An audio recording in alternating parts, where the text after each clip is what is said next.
UP और उत्तराखंड की खबरों के लिए एबीपी गंगा को सब्सक्राइब करें और बेल आइकन दबाएं।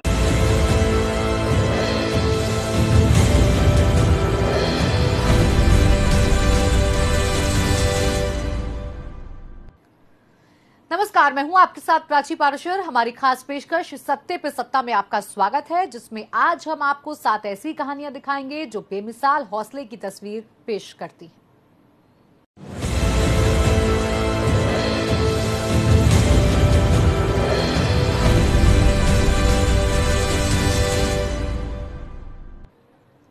शामली उनकी ससुराल है और बड़ौत उनका घर, लेकिन वो फिलहाल दिल्ली में है, जहां उनकी कोशिश ने करिश्मा कर दिखाया है।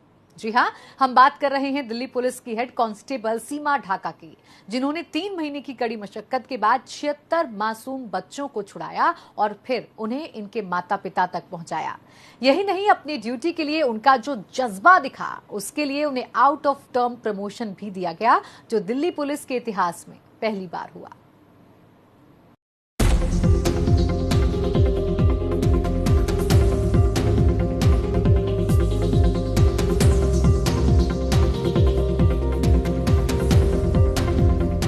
ये है बागपत के बड़ौत के रहने वाली सीमा ढाका, जो दिल्ली पुलिस में हेड कांस्टेबल है और यहीं पर उन्होंने नया इतिहास रचा है। सीमा ढाका दिल्ली पुलिस के इतिहास में पहली महिला पुलिसकर्मी है जिन्हें आउट ऑफ टर्म प्रमोशन देकर एएसआई बनाया गया है। सीमा के जज्बे, हौसले और बहादुरी का ही नतीजा है जो उन्हें ये प्रमोशन मिला है। सीमा ढाका ने 3 महीने की कड़ी मशक्कत के बाद उन 76 मासूम बच्चों को ढूंढ निकाला जिन्हें जबरदस्ती एक गांव में रखा गया था। सीमा ढाका ने जिन 76 बच्चों को ढूंढा, उनमें से 56 की उम्र 14 साल से भी कम है। सीमा की माने तो उन्हें इसके लिए दिन रात मेहनत करनी पड़ी, लेकिन बावजूद इसके उन्होंने बच्चों को छुड़ाकर ही दम लिया।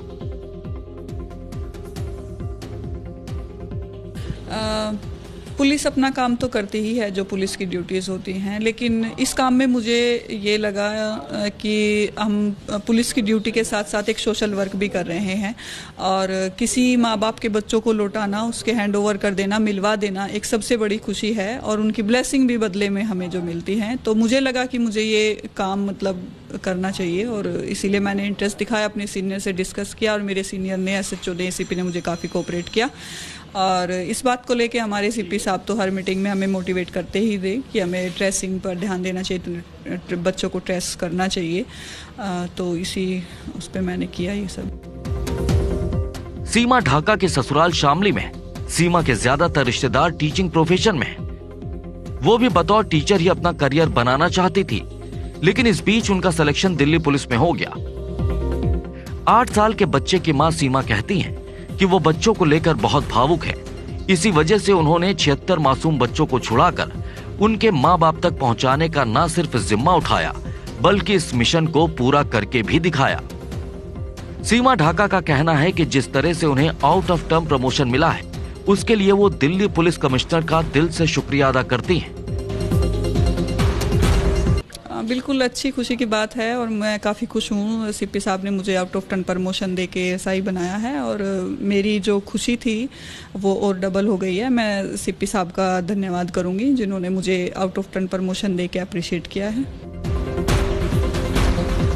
वहीं सीमा की माने तो इस प्रमोशन के जरिए उनके हौसले को नई ऊंचाई मिली है और आगे भी वो अपनी ड्यूटी ऐसे ही निभाती रहेंगी ताकि उन मासूम बच्चों के परिवारों की खुशियां लौट सके जो किसी के चंगुल में फंसकर अपना घर बार गंवा चुके हैं। Bureau report, ABP Ganga.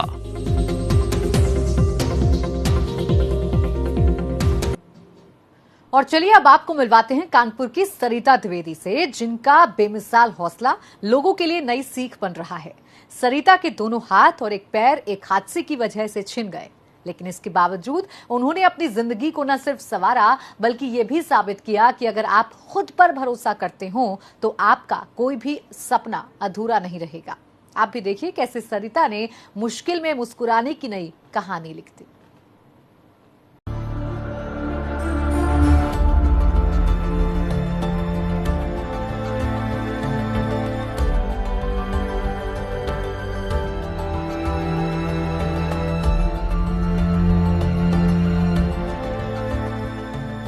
मुश्किलों में मुस्कुराने का हुनर अगर आपको सीखना है तो आपको जरूर मिलना चाहिए कानपुर की सरिता द्विवेदी से, जिनकी जिंदगी ही हर उस शख्स के लिए मिसाल है जो परेशानियों की वजह से जीने का हौसला ही छोड़ देते हैं।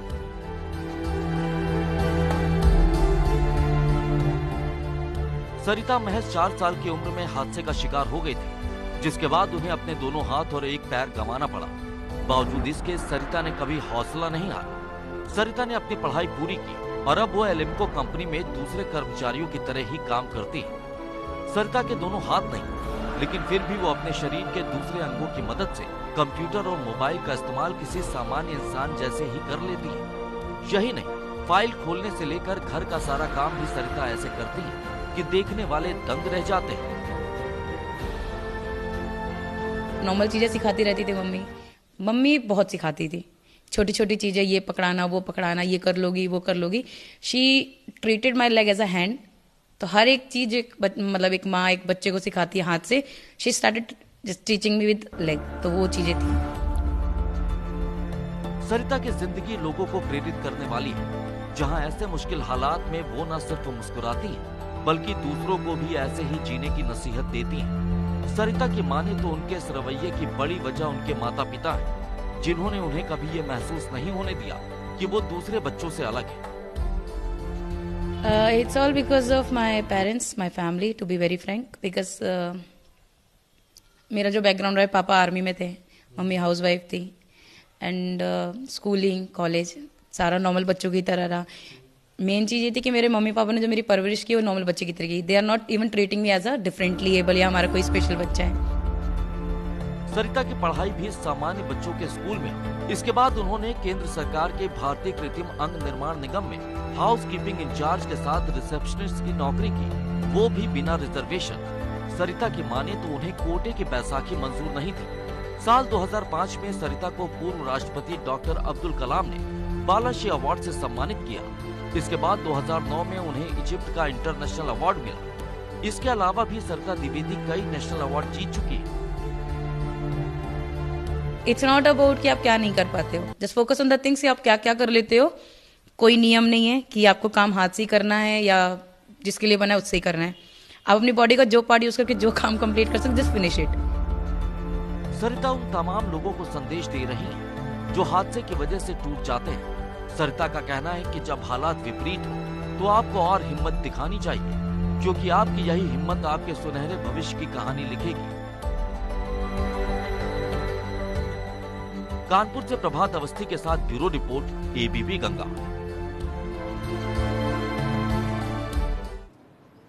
खाली पड़ी प्लास्टिक की बोतलें पर्यावरण के लिए जहर से कम नहीं हैं। लेकिन आज हम आपको मिलवाने वाले हैं एक ऐसे ग्रुप से जिन्होंने प्लास्टिक की खराब हो चुकी बोतलों को भी खूबसूरत आकार देकर नई उम्मीद जगाई है। ये लोग इन खराब बोतलों से कई ऐसी चीजें बनाते हैं जिन्हें देखने के बाद आपको अपनी आंखों पर भरोसा नहीं होगा।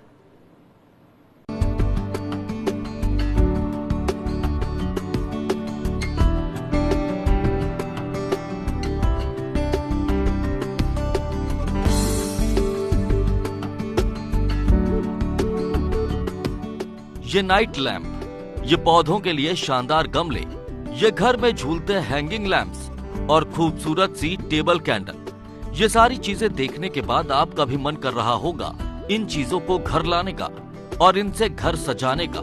लेकिन क्या आप जानते हैं कि ये सारे सामान किस चीज से तैयार हुए हैं? दरअसल इन्हें बनाने में खराब हो चुकी उन प्लास्टिक की बोतलों को इस्तेमाल किया गया है जो अमूमन लोग सड़कों पर फेंक देते हैं।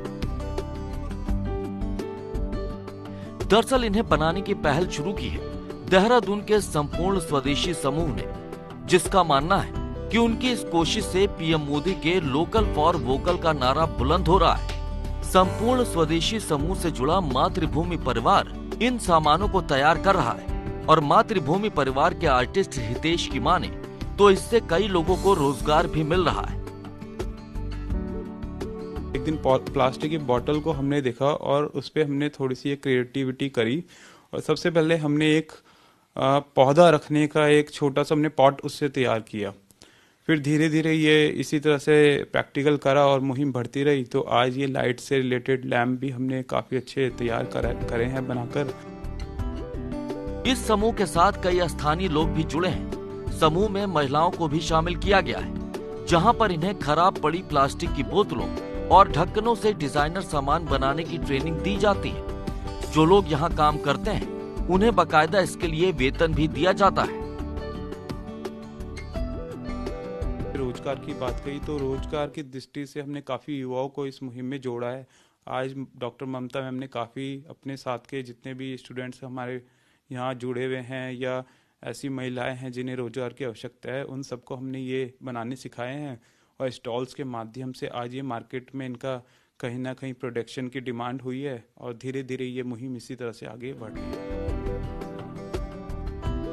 वाकई ये सोच बेहद अद्भुत है, जहां पर पर्यावरण को नुकसान पहुंचाने वाली प्लास्टिक की बोतलों और दूसरे ऐसे सामानों के इस्तेमाल से इतनी खूबसूरत चीजें बनाई जा रही। ये सामान न सिर्फ आपके घर की खूबसूरती में चार चांद लगाते हैं, बल्कि इनके इस्तेमाल से आप पर्यावरण को भी सुरक्षित रखने में अपनी मदद दे सकते हैं।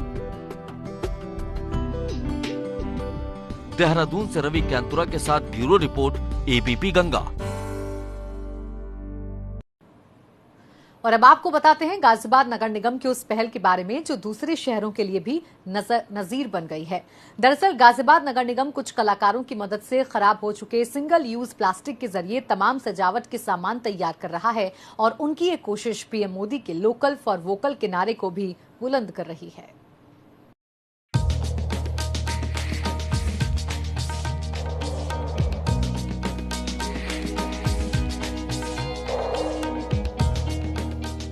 पीएम मोदी ने देश के लोगों से अपील की है कि वो लोकल के लिए वोकल बने। साथ ही लंबे अरसे से पीएम मोदी साफ सफाई को लेकर भी लोगों को जागरूक करते आए हैं। ऐसे में गाजियाबाद नगर निगम ऑफिस भी पीएम मोदी के सपने को साकार करने की दिशा में कदम बढ़ा रहा है। गाजियाबाद नगर निगम ऑफिस में रखे सोफे, कुर्सियां और घड़ियां देखने में आपको बेहद आकर्षक लग रहे होंगे। अब आपको ये भी बताते हैं कि ये किस मटेरियल के बने हैं। दरअसल इन्हें बनाने में सिंगल यूज प्लास्टिक का इस्तेमाल किया गया है। सिंगल यूज प्लास्टिक को रिसाइकिल करके यहाँ पर मौजूद कलाकार इन्हें ऐसा आकार देते हैं कि देखने वाले बस इन्हें देखते ही रह जाते हैं। कलाकारों का कहना है कि वो प्रकृति प्रेमी है और पर्यावरण को साफ रखने के लिए उन्होंने पॉल्यूशन फैलाने वाले पॉलीथीन को बेहद जरूरी सामानों में तब्दील कर दिया है। हम नेचर लवर हैं, आर्टिस्ट हैं, उसके साथ नेचर लवर है। हम बीच पे जाते हैं या माउंटेन पे जाते हैं तो वहाँ पे देखते हैं कि बीच के सारे किनारे पे कचरा रहता है और मोस्टली प्लास्टिक रहता है। वहाँ से हमें ये प्रेरणा मिली। उसके बाद फिर हमने सोचा कि प्लास्टिक वेस्ट, क्योंकि हम आर्टिस्ट हैं तो प्लास्टिक वेस्ट से ही क्यों ना कुछ करें। तो हमारा भी यही मकसद था कि जो प्लास्टिक वेस्ट है उसको इतना आर्टिस्टिक लगना चाहिए कि उसका इम्पैक्ट जो है शहर पे पड़े, देश पे पड़े, लोग उससे मोटिवेट हों, कम से कम प्लास्टिक का यूज कम से कम करें और एक अच्छा मैसेज जाए। इन कलाकारों को यूपी सरकार के प्रदूषण बोर्ड की तरफ से अवार्ड भी दिया जा चुका है और कई जिलों में इन्हें बुलाया भी जाने लगा है। वहीं गाजियाबाद नगर निगम का कहना है कि उनकी कोशिश अब तमाम दूसरे शहरों के लिए नजीर बन गई है। ये हम लोगों ने यहाँ के कुछ लोकल आर्टिस्ट थे उनको हमने टैप किया और उनकी जो आर्ट है उसको हम कैसे एक्सप्लोर कर सकते हैं, तो उसको देखते हुए हम लोगों ने तय किया कि जो प्लास्टिक वेस्ट है हमारा, उससे हम काफ़ी सारे प्रोडक्ट जो है अपसाइकिल करके बना सकते हैं। जैसे कि बेंचेज हैं, ट्री गार्ड हैं, टाइल्स हैं। इनफैक्ट ये दिवाली का लैंप इस बार हम लोगों ने गिफ्ट किया है, दिवाली लैंप है। इसके अलावा हमारे एक एंट्री गेट भी हम लोग, बड़ा एंट्री गेट जो है 60 टन वेस्ट प्लास्टिक यूज करके बना रहे हैं। तो इस प्रकार बहुत सारा स्कोप है प्लास्टिक के लिए। यकीनन इन कलाकारों की मेहनत और गाजियाबाद नगर निगम की कोशिश का नतीजा बेहद सुखद आकार ले रहा है, जहां पर्यावरण को साफ सुथरा रखने में ये पहल बेहद कारगर साबित हो सकती है।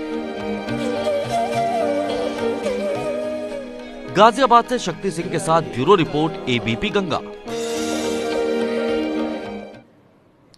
और अब आपको ले चलते हैं वाराणसी के मुमुक्ष भवन में, जहां पर लोग अपनी मौत का इंतजार कर रहे हैं। जी हां, मान्यताओं के मुताबिक मुमुक्ष भवन में अगर आपकी मृत्यु होती है तो आपको मोक्ष प्राप्त होता है, यानी आप सीधा स्वर्ग जाते हैं। ऐसे में कई बुजुर्ग ऐसे हैं जो इस मुमुक्ष भवन में रह रहे हैं और ये सभी यहां मोक्ष के लिए अपनी मौत का इंतजार कर रहे हैं।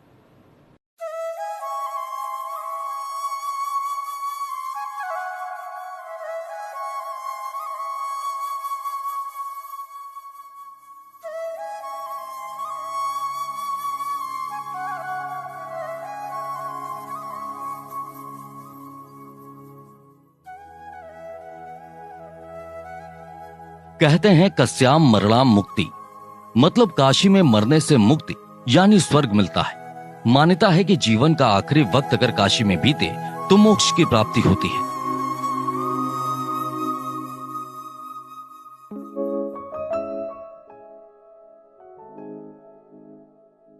ऐसे में वाराणसी में मौजूद मुमुक्ष भवन बेहद खास बन जाता है, जहां पर रहने वाले लोग सालों रुककर अपनी मौत का इंतजार करते हैं।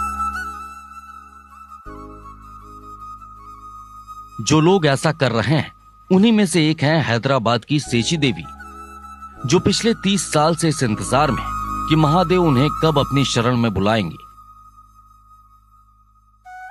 वहीं उनके साथ ही गुलाब देवी भी अपने पति के साथ यहाँ रह रही हैं और इस डर से बाहर नहीं जाती हैं कि कहीं बाहर इनकी मृत्यु ना हो जाए।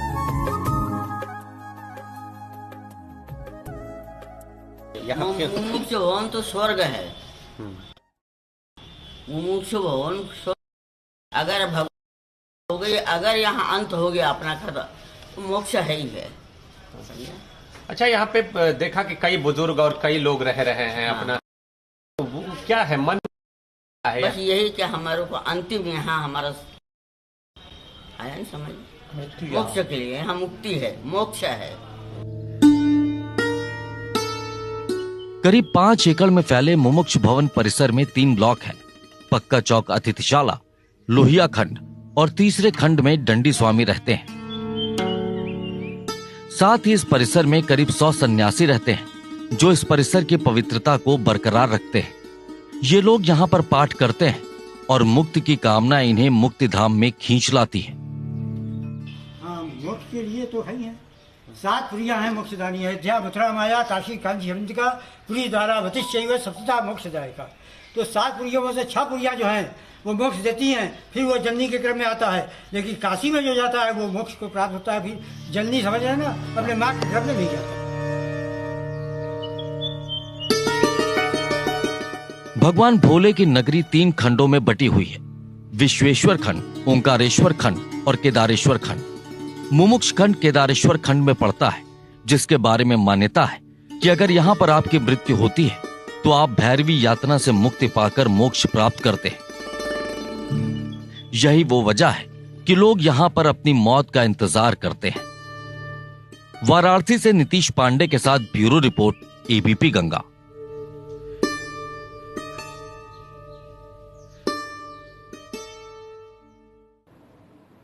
और वक्त एक छोटे से ब्रेक का है, जल्द लौटेंगे।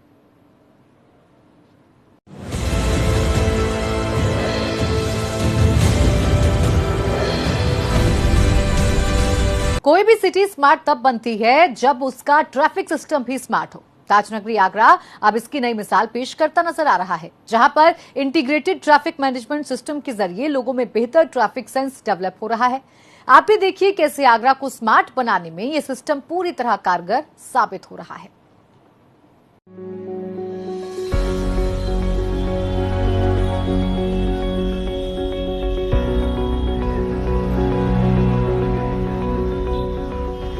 हर किसी को दरकार है स्मार्ट सिटी की, जहां चमचमाती इमारतें हो, सड़कें हो, बड़े ऑफिस, बड़े मॉल हो और बेहद जरूरी एक स्मार्ट ट्रैफिक सेंस भी हो। ऐसा इसलिए क्योंकि ट्रैफिक जाम से निजात पाए बिना स्मार्ट सिटी का सपना न सिर्फ अधूरा है बल्कि ये धोखा है।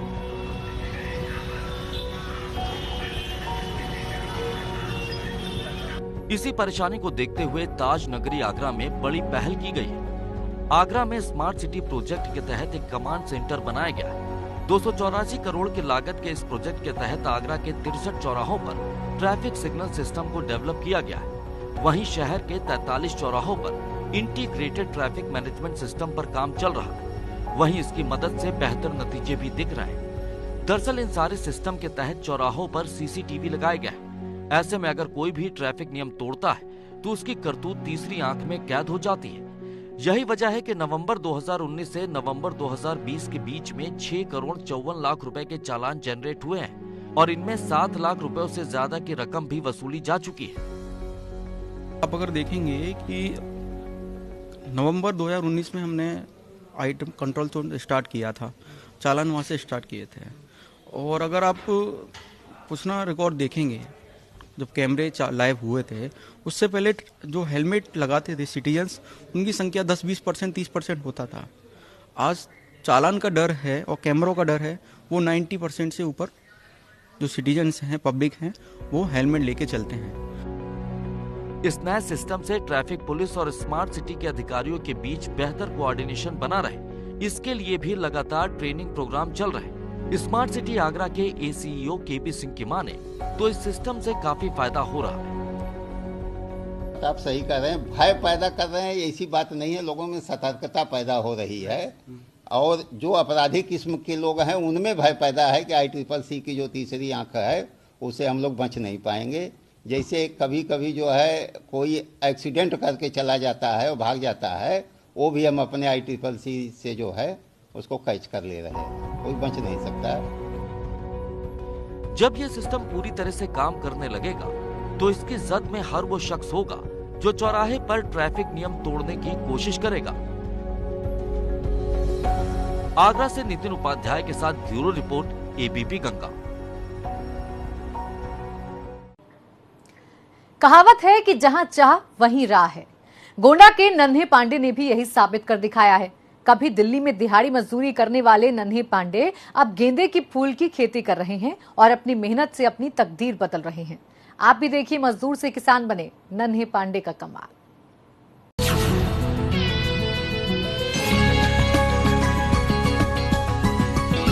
पीएम मोदी देश के लोगों से आत्मनिर्भर बनने की अपील कर रहे हैं और उनकी इस अपील ने गोंडा के किसान की जिंदगी भी बदल कर रख दी है।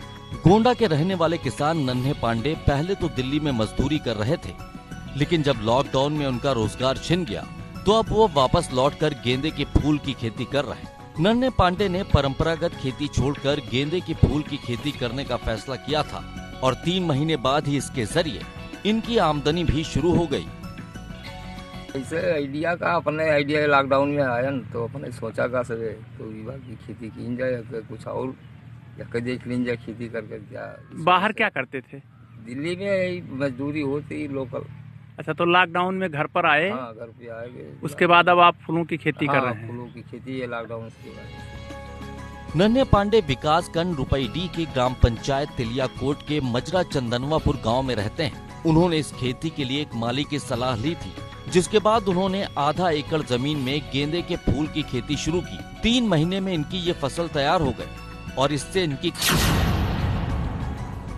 कि हफ्ते में 2 बार 2.5 बीघा खेत से गेंदे के फूलों को तोड़ा जाता है, जहां गेंदे के फूल की करीब 2.5 कुंटल की फसल तैयार होती है। गांव के माली इन फूलों को 4,000 रुपए प्रति क्विंटल के रेट से खरीदते हैं। परंपरागत खेती धान गेहूं की खेती की अपेक्षा फूलों की खेती में कुछ ज्यादा मुनाफा? कुछ ज्यादा है अलग। अच्छा, कितना लगभग बैठाए हुए हैं? लगभग मैं आधा ही कर। तो अभी कुछ मिलना शुरू हुआ? हाँ, ये लगभग 25 किलो भी का 1,000-1,500 रुपए का अभी पहले कटिंग में हुआ। पहले। गेंदे के फूल की खेती से पहले नन्हे पांडे दिल्ली की आजादपुर मंडी में मजदूरी का काम करते थे। तब उनकी जिंदगी बेहद खराब हालत में थी, लेकिन जब से उन्होंने अपने हौसले पर भरोसा करते हुए गेंदे के फूल की खेती का काम शुरू किया है, तो अब धीरे धीरे उनकी जिंदगी में सकारात्मक बदलाव देखने को मिल रहा है। यानी साफ है कि अगर कोई भी कोशिश दिल से की जाए तो उसका नतीजा भी बेहतर ही होता है। गोंडा से कृष्णा के साथ ब्यूरो रिपोर्ट ABP गंगा।